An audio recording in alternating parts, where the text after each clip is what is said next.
Imagine for a moment that I share with you few ways using which you can improve your public speaking. You can improve your communication when you speak to someone, or you speak in your office in front of your colleagues, in front of your bosses, your leaders. How would you feel? Excited, isn't it? See, everybody wants to be a great speaker, but there are very few who knows how to speak in public. So recently I have become a student of public speaking, so I thought to share my knowledge, whatever I'm learning, so that I can keep you all updated and I can impart my knowledge with you. I can tell you those secrets, those tips and tricks, those hacks using which you can also improve your public speaking. Every time when you speak, you have an opportunity to tell about your brand, you have an opportunity to express yourself, you have an opportunity to showcase your strength. And imagine that if you are able to represent yourself, your business, or anything that you actually endorse, wouldn't it be an amazing feeling that you're able to do so? And imagine for a moment that you're not able to convey your message in an effective way, in the way you actually want to, then wouldn't it be bad? So in order to convey your message, in order to ensure that people actually attentively listen to you, you got to understand few tools and techniques. So today I'm going to talk about 3 ways using which you can improve your public speaking. Of course, there are many other things, but I'm talking about the heart of public speaking. So the number 1 thing is body language. See, in body language there are 5 parts. Number 1 is your eye contact. Second is your hand movement. Third is your shoulder, the way you actually stand.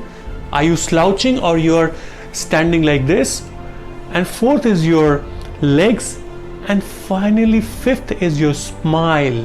How you are able to effectively use your hand movements, how you basically cover your space on the stage, how you manage your shoulder, how you stand, how you smile when it is required. There is a technique called change the sentence and the change the person, which means that if you are speaking by looking into eyes of someone, then you need to be able to complete one sentence before you switch over to another person.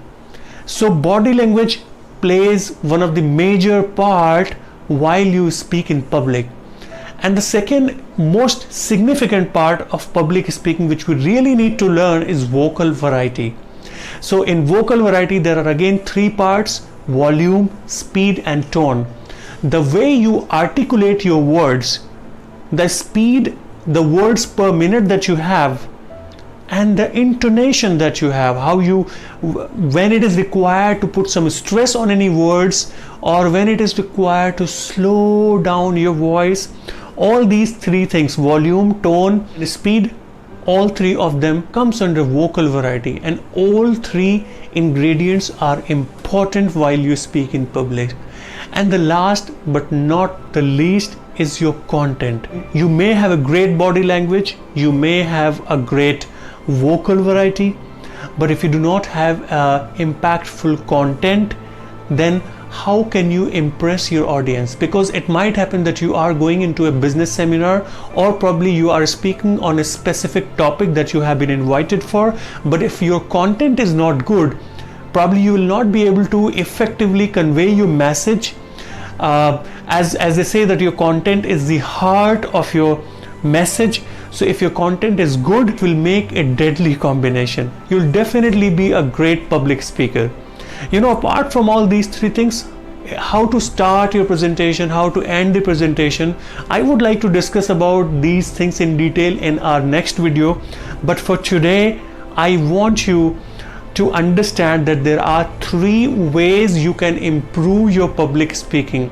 There are 3 qualities that you can imbibe: your body language that you need to learn how to manage, your vocal variety, how you speak and how you convey your message through your tone, through your the way you speak, your speed of words per minute, and finally how you draft and organize your content. So I hope you have loved today's tip. In case if you have any questions, please, you may want to drop them in the comment section. I would love to answer them. And if you have any feedback, as always, I always welcome your feedbacks. So this is your friend Tausif Hasan signing off until we meet again.